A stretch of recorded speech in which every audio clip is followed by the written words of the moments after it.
जो लोग तांत्रिक और ध्यान की शक्ति को काल्पनिक समझते हैं, इन पर विश्वास नहीं करते, ये वीडियो उन लोगों के लिए है। देखिए, संसार में हमें जो इन आंखों से दिखाई देता है, जरूरी नहीं कि वही सत्य है। सत्य तो इतना विराट है जिसे कोई भी एक मनुष्य अपने भीतर नहीं समा सकता। आज मैं बात कर रहा हूँ एक महान तांत्रिक मिलारेपा के बारे में। उन्होंने तंत्र की दुनिया में महारत हासिल कर ली थी और इतना ही नहीं, उन्होंने मेडिटेशन की ऊंचाइयों को भी छुआ। मिलारेपा एक अद्भुत व्यक्ति थे। तो मिलारेपा ने बहुत कम उम्र में ही अपने पिता को खो दिया था। मिलारेपा एक समृद्ध परिवार से थे। उनके पिता के पास में अच्छी खासी जमीन थी, जिसके कारण उस गांव में मिलारेपा के पिता का अच्छा सम्मान था। तो जब मिलारेपा के पिता की मृत्यु हुई तो उनके चाचा ने उनकी सभी संपत्ति पर कब्जा कर लिया। जैसा कि आज भी आप देख सकते हैं, आज भी जायदाद को लेकर अक्सर परिवार में विवाद रहते हैं। तो ये सब कुछ पहले से चला आ रहा है। तो मिलारेपा के चाचा उनकी माँ और उनकी बहन के साथ बद से बदतर व्यवहार करने लगे। मिलारेपा और उनकी माँ बहन थे तो पूरी संपत्ति के मालिक, लेकिन अब उन्हें नौकरों की तरह रखा जाने लगा, उन पर अत्याचार किया जाने लगा। तो मिलारेपा ने अपनी माँ और बहन के साथ होते हुए इस अपमान को बहुत छोटी उम्र से देखा, जिसके कारण उनके मन में बदले की भावना ने जन्म लिया और वो बदले की भावना के साथ बड़े होते गए। तो जब वो किशोर अवस्था में पहुंचे तो वो अपने परिवार को छोड़कर चले गए और मन ही मन उन्होंने संकल्प किया कि मुझे अपने चाचा चाची से बदला लेना है, जिन्होंने उनके परिवार के साथ अत्याचार किया। तो वो उस किशोर अवस्था में ही तंत्र विद्या का ज्ञान लेने निकल गए और बहुत ही कम समय में उन्होंने कुछ तांत्रिक विद्याओं में महारत हासिल कर ली। जब वो कुछ सालों बाद अपनी विद्या को पूर्ण करके लौटे, तब तक उनकी माँ और बहन चल बसी थीं। ये जानने के बाद उनका गुस्सा और भी बढ़ गया था।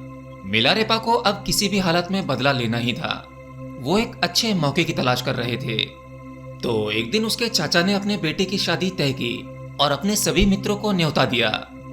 अब बदला लेने के लिए मिलारेपा को जिस दिन का इंतजार था, ये वही दिन था।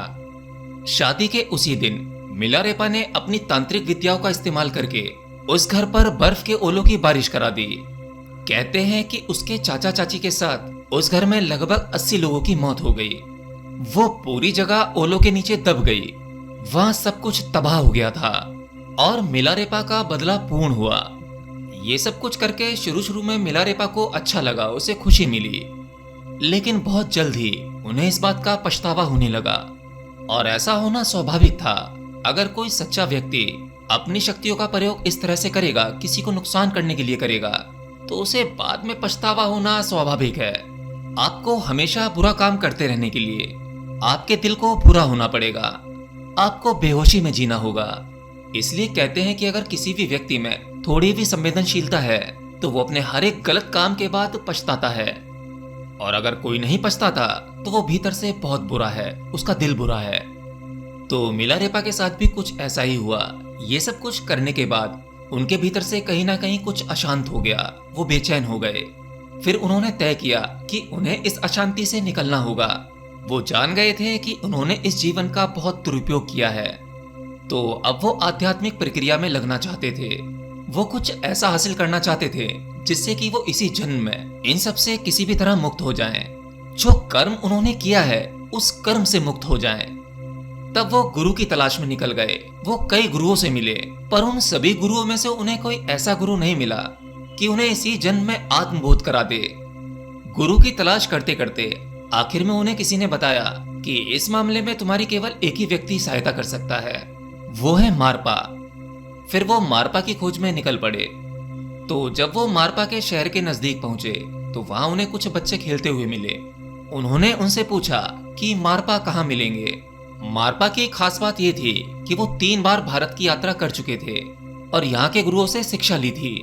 उन्होंने भारत से कई विधियां सीखी, कई ग्रंथों का ज्ञान लिया और मारपा वो सभी ज्ञान भारत से तिब्बत में ले गए और उन्होंने अपनी भाषा में वहां ट्रांसलेट किया।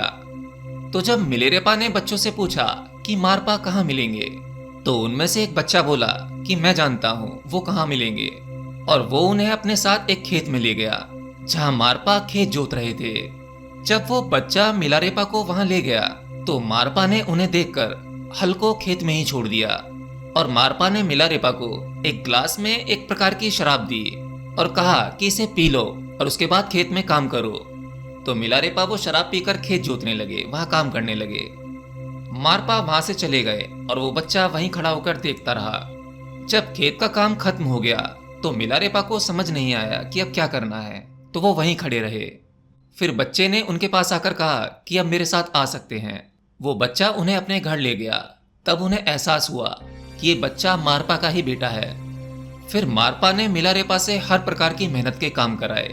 मिलारेपा ने मारपा के आगे सिर झुकाते हुए कहा, मैं आपसे ज्ञान की दीक्षा चाहता हूँ।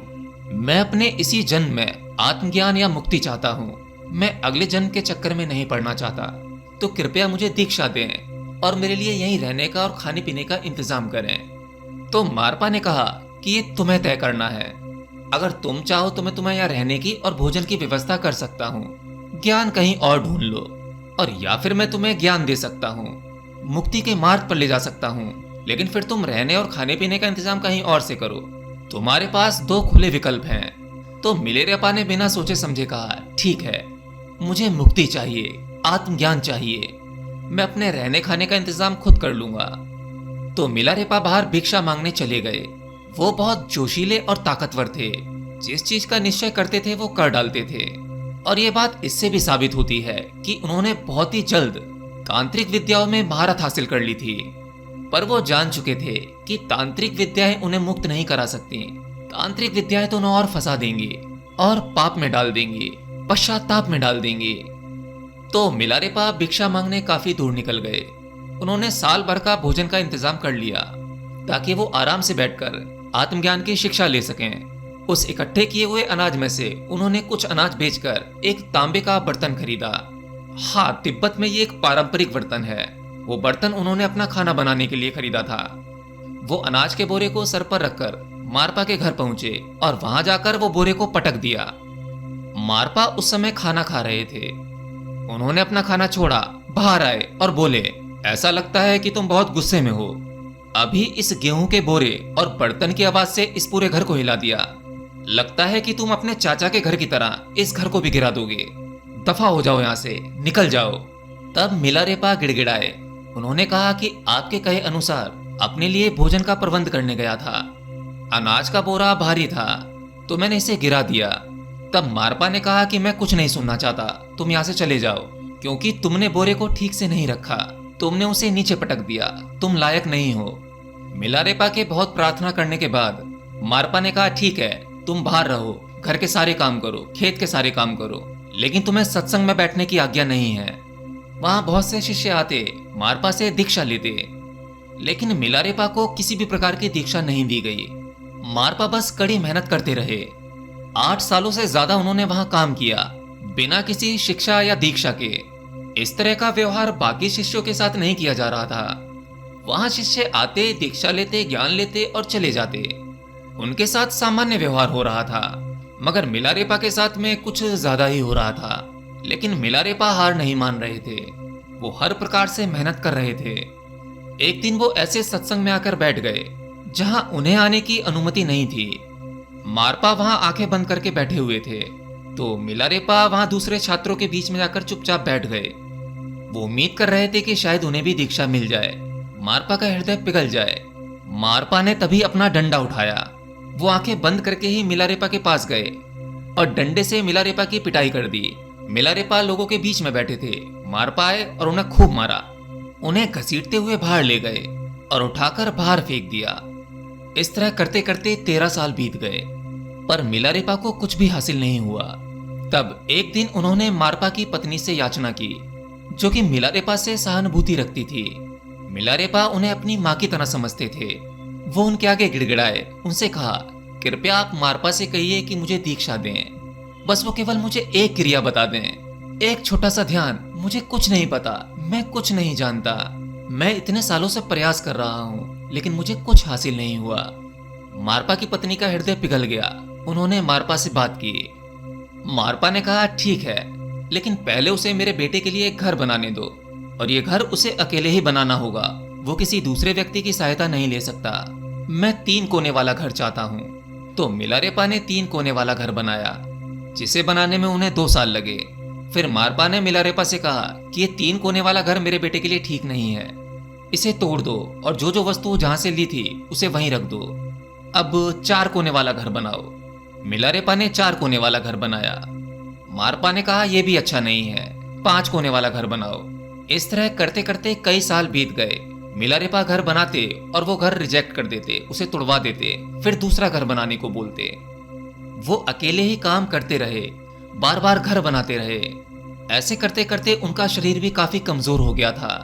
शरीर पर कई चोटों के निशान थे, घाव हो गए थे। अंत में मारपा ने कहा कि हाँ ये घर ठीक है, लेकिन मेरे बेटे के लिए इस घर में एक ऊंची मीनार चाहिए। तो मिलारेपा ने घर के कोनों पर 4 ऊंचे ऊंचे मीनार भी बना दिए। समय इतना बीत चुका था कि मिलारेपा लगभग बूढ़े से होने लगे थे, उनकी उम्र ढलने लगी थी। फिर एक दिन दोबारा मिलारेपा मारपा की पत्नी के पैरों के पास गिरकर गिड़गिड़ाने लगे। आप ही कुछ कीजिए, मेरा समय निकलता जा रहा है। अब लगता है मेरे शरीर में शक्ति नहीं है। इतनी सालों से मुझे अभी तक एक भी शिक्षा नहीं मिली है। मैं जानता हूं कि अतीत में मैंने बहुत बुरे काम किए हैं, मैंने बहुत से लोगों को मारा है, मैंने अपनी तंत्र विद्या का दुरुपयोग किया था, लेकिन क्या मैं इतना पश्चाताप नहीं कर चुका हूं? तो ये सुनकर मारपा की पत्नी को मिलारेपा पर दया आ गई और उन्होंने मारपा के नाम से एक दूसरे भिक्षु को पत्र लिख दिया। वो भिक्षु भी दीक्षा देने में सक्षम था। मारपा की पत्नी ने पत्र ऐसे लिखा जैसे वो मारपा ने खुद लिखा हो और हस्ताक्षर भी हूबहू वैसे ही कर दिए। तो उन्होंने वो पत्र मिलारेपा को दे दिया और कहा जाओ ये फला फला जगह फला भिक्षु को दे देना। मिलारेपा ने वैसे ही किया, उस भिक्षु के पास गए और दीक्षा प्राप्त कर ली। पर दीक्षा लेने के बाद भी मिलारेपा को कोई भी अनुभव नहीं हुआ। वो भिक्षु यानी कि वो दूसरा गुरु, वो भी हैरान रह गया। दीक्षा देने पर कुछ तो होना चाहिए, पर इसके साथ कुछ नहीं हुआ। फिर मारपा को इस बारे में पता लगा। उन्होंने मिलारेपा को बुलाया और उस भिक्षु की मान्यता भी रद्द कर दी। फिर घोर पछतावे में डूबे मिलारेपा आत्महत्या करने की सोच रहे थे। मारपा ने उनकी मनोस्थिति समझ ली और उन्होंने मिलारेपा को बुलाया और कहा ठीक है यहाँ बैठो। फिर उन्होंने मिलारेपा को शिक्षा दी और मिलारेपा से कहा कि अतीत में तुमने जो भी गलतियां की हैं, मैं बस तुमको उन सभी गलतियों को काटने के तरीके दे रहा था, उन कर्मों को काटने के तरीके दे रहा था, मगर तुम बेवजह ज्यादा वक्त लगा रहे हो। तुम्हारे अंदर बहुत उतावलापन था, तुम एक शॉर्टकट तरीका ढूंढ रहे थे। मैं तुम्हें शुरू से ही क्रियाएं दे रहा था, वो तुम्हारे लिए आवश्यक थीं, पर तुम उनके बीच में से निकलकर तेज चलना चाह रहे थे, इसलिए तुमने खुद ही समय ज्यादा बर्बाद किया। परंतु अब तुम्हारा पछतावा तुम्हारे अंतर मन को छू रहा है। अब तुम इसके लिए जान भी देने को तैयार हो, अर्थात अब तुम तैयार हो। फिर मारपा ने उन्हें दीक्षा दी और दीक्षा देने के तीसरे दिन ही मिलारेपा को दाकिनी के दर्शन हुए। दाकिनी एक प्रकार की देवी होती हैं जो गहरे ध्यान में सिद्ध हो सकती हैं। तो मिलारेपा को दाकिनी के दर्शन हुए और वो बोली मारपा ने तुम्हें शिक्षा तो दे दी, लेकिन उन्होंने एक मूलभूत पहलू छोड़ दिया है जो मारपा खुद भी नहीं जानते। तो जाओ उनसे पूछो कि वो ये बात जानते हैं या नहीं। तो वो मारपा के पास पहुंचे। मारपा ने उन्हें देखकर कहा कि तुम यहाँ क्यों आए हो? मिलारेपा बोले दाकिनी ने आकर मुझसे ये कहा है। अब मुझे नहीं पता कि ये सच है या मेरी कल्पना है, लेकिन ऐसा ही कुछ हुआ है, तो वो आपसे पूछने के लिए मुझे यहाँ आना पड़ा। उन्होंने वो सारी बात बताई। तो मिलारेपा के गुरु मारपा ने उनके सामने सिर झुका दिया और मिलारेपा से कहा कि मेरे पास भी ये ज्ञान नहीं है, तो चलो इसके लिए हमें भारत वापस जाना होगा। वो दोनों मारपा के गुरु से मिलने के लिए भारत आ गए, जो नेपाल और बिहार की सीमा पे कहीं आसपास रहते थे। उन दोनों ने तिब्बत से चलकर ही ये पूरा रास्ता तय किया था।